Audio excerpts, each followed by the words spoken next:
Assalamualaikum warahmatullahi wabarakatuh. Jumpa lagi dengan apa kabar semuanya? Salam hangat, jabat erat. Saya ingin membahas mengenai perkembangan dari soal pelaporan seorang pakar telematika ya kepada Menteri Agama terkait dengan ujaran Menteri Agama yang mengatakan katanya seolah-olah bahwa azan itu disamakan dengan gonggongan anjing, ya kan? Itu yang pelaporannya. Dan kemudian kita sudah tahu kasusnya bahwa hal itu ditolak oleh Polda Metro Jaya karena apa istilahnya locus delicti atau tempat kejadian perkara di luar area kewenangan Polda Metro Jaya. Dan kemudian dipersilakan kalau melapor ya ke Pekanbaru. Kita semua sudah tahu itu, ya, oke. Dan itu nggak saya bahas, ngapain lah, semua juga udah baca beritanya, udah memberitakan banyak. Tetapi sekarang kita lihat, mari kita melihat faktor di sini itu secara lebih luas. Karena sekarang isu ini jadi berkembang, menurut saya jadi ya kayaknya aneh gitu loh. Ya, saya ingin mengungkapkan tetapi dari sisi telematikanya. Ya, saya nggak ada kepentingan politik, saya nggak ada kepentingan untuk urusan hukum segala.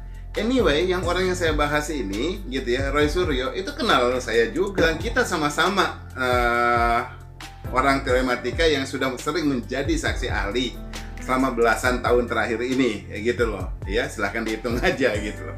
Ya, nah, tetapi sekarang saya mau mengajaknya melihatnya untuk secara lebih proporsional. Ya, jadi ini soal bukan mengomentari soal yang secara pribadi, nggak ada urusannya gitu, nggak ada kepentingan. Dan saya juga nggak ada kepentingan untuk membela Menteri Agamanya. Kita lihatnya secara proporsional, ya. Pertama dari mengenai pidato, intinya adalah bahwa yang dibilang adalah ingin penertiban soal penggunaan toa masjid, ya, dan kemudian dibilang yang disamakan oleh ada gonggongan anjing. Nah, tapi akhirnya kemudian bahwa dibilang disamakan itu bukan disamakan dalam arti bahwa dari toa masjid itu sama dengan gonggongan anjing, tetapi keramaian, kehebohan yang terjadi katanya kan gitu.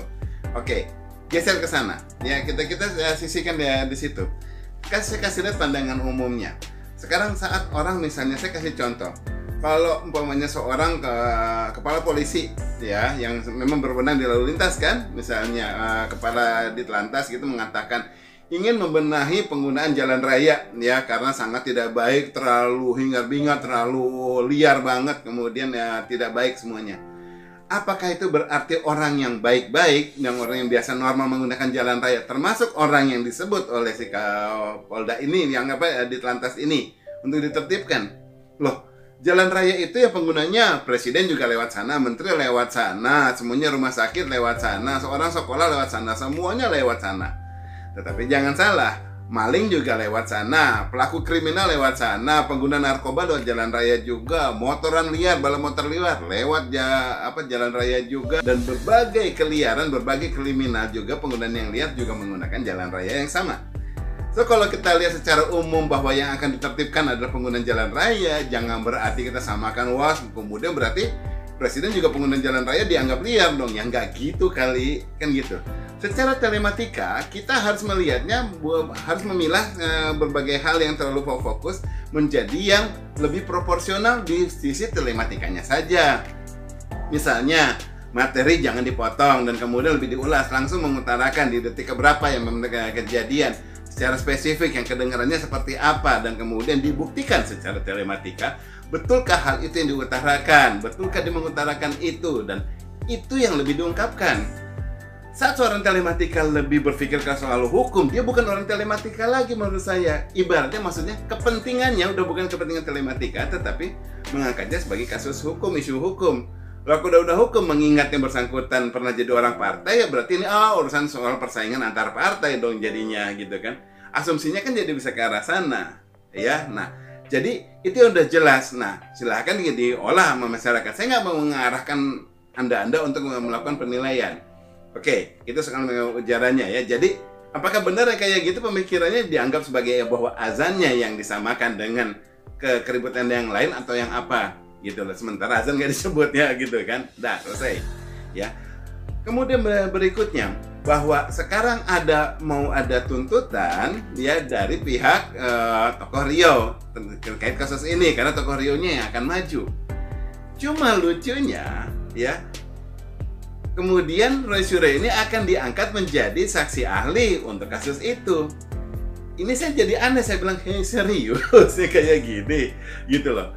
Saksi ahli, setahu saya, pengalaman saya ulang lagi ya, bahwa kita sudah belasan tahun jadi saksi ahli. Dia juga jadi belasan tahun. Di mana-mana seorang saksi ahli itu harus azas fairness-nya dijaga. Ya paling tidak dia tidak ada kepentingan dengan mengungkapkan sesuatu, dia bukan orang yang memberatkan ataupun mengeringankan, dia akan memberi lebih banyak, kasih bayangan pendapat mengenai dari sisi keahliannya mengenai kebenaran suatu kasus, apakah hal itu terjadi atau tidak, bagaimana terjadinya, kapan terjadinya, lewat mana, dan siapa yang melakukannya. Hal itu yang lebih banyak ditelusuri oleh seorang saksi ahli. Saya sering utarakan bahwa 3 hal, telisik, teliti, telusur, itulah yang paling utama sebagai seorang saksi ahli.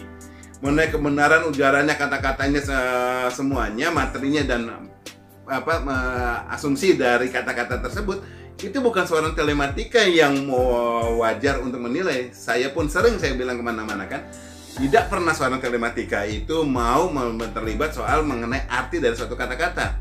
Ada pakar bahasa, ada pakar linguistik yang lebih mengerti untuk membahas itu. Silahkan membahas. Mengenai kebenaran suatu kata-kata benar atau salah, ada pakar hukum, silahkan ke sana. Tetapi orang telematika ngelihatnya dari kebenaran ujaran tersebut, apakah betul itu yang diutarakan apa tidak, dan bagaimana diutarakannya, apakah itu ada rekayasa.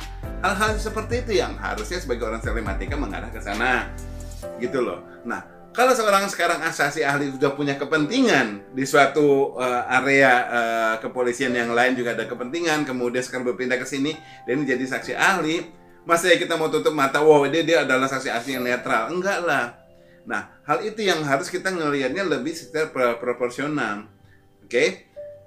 Terlepas dari kasus tersebut, yang harus kita pikirkan sekarang adalah apakah masyarakat sebagai anggota masyarakatnya sekarang, seorang resurennya berhak menuntut dia di situ. Ya boleh-boleh aja anggota masyarakat, kita juga boleh melakukannya itu. Ya kan? Tetapi saat udah kasusnya dia udah selesai di sana dan kemudian masih ingin terlibat di tempat yang lain, tetapi kemudian azas netralitasnya nanti tidak mungkin dia bisa terjaga karena sudah ada bukti tertulis secara legal pernah melaporkan. Ya di sini bagaimana gitu loh. Jadi ya saya bilang serius ini mau dijalankan gitu loh. Yang saya sayangkan adalah sayangnya nanti ini hukum Indonesia di sini kok jadi kayak lelucon. Gitu loh, di satu sisi tuntutan kemudian pindah ke sana yang lain, di sini perannya jadi A, di situ perannya jadi B, ya nggak bisa lah. Ya, nah hal yang penting kepada teman-teman juga telematika yang dimanapun, selalu himbauan saya sama ya. Cobalah kita berpikir lebih netral. Kita masuk pada ranah yang kontennya benar-benar hanya telematikanya saja. Terlepas dari kepentingan hukum, terlepas dari kepentingan artikulasi kata-kata dan lain-lainnya di situ kita terlepaskan. Telematika adalah telematika, ya. Kita nggak bilang benar atau salah suatu perbuatan perilaku. Itu nggak pernah. Orang telematika nggak boleh menyalahkan. Yang perlu kita salahkan adalah apabila penggunaannya itu di luar semestinya. Misalnya handphone dijadikan untuk menggoreng pisang ataupun apa. Penggunanya berarti kan salah aja secara serius, pakai gitu kan bisa urusan yang lain. Tetapi apa yang mau disimpan di handphone, apakah mungkin mau hal apapun yang negatif atau yang apa mau dimasukkan disimpan di handphone, merekam segala sesuatu yang baik, yang buruk, yang gimana mau dipakai di situ, orang telematika nggak boleh menyalahkan, bebas-bebas aja karena memang perangkatnya dibuat untuk memungkinkan hal itu terjadi. Mengenai benar atau tidaknya tergantung beda-beda negara, ya pasti beda-beda arti hukumnya. Tetapi telematikanya secara luas diterapkan di berbagai negara manapun. Untuk lihatnya kepentingannya adalah pemanfaatannya, benar apa salah, siapa yang menggunakan, kapan digunakan, dan bagaimana menggunakannya, itu yang lebih diungkapkan. Oke, semoga ranah telematika di Indonesia lebih netral, lebih bisa berkembang lebih baik, dan kemudian masyarakat lebih ngerti cara pemanfaatannya, jadi nggak ngeri, dan kemudian jadi nggak mikir yang aneh-aneh. Itu saja, silahkan semuanya bergulir seperti apa adanya, kita lihat nanti perkembangannya lebih lanjut. Ya, mohon maaf kalau ada pihak-pihak yang kesentil, mohon maaf kalau ada kata-kata yang tidak patut, mohon maaf kalau ada hal-hal yang mungkin kurang berkenan dari apa yang saya sampaikan, tetapi saya berpikir di sini adalah semuanya demi kepentingan Indonesia dan demi kemajuan kita agar menggunakan perangkat secara baik, secara maksimal, optimal, tanpa terlalu terpengaruh ini itu. Oke, itu saja. Wabillahi taufiq wa hidayah. Wassalamualaikum warahmatullahi wabarakatuh. Salam hangat, jabat erat.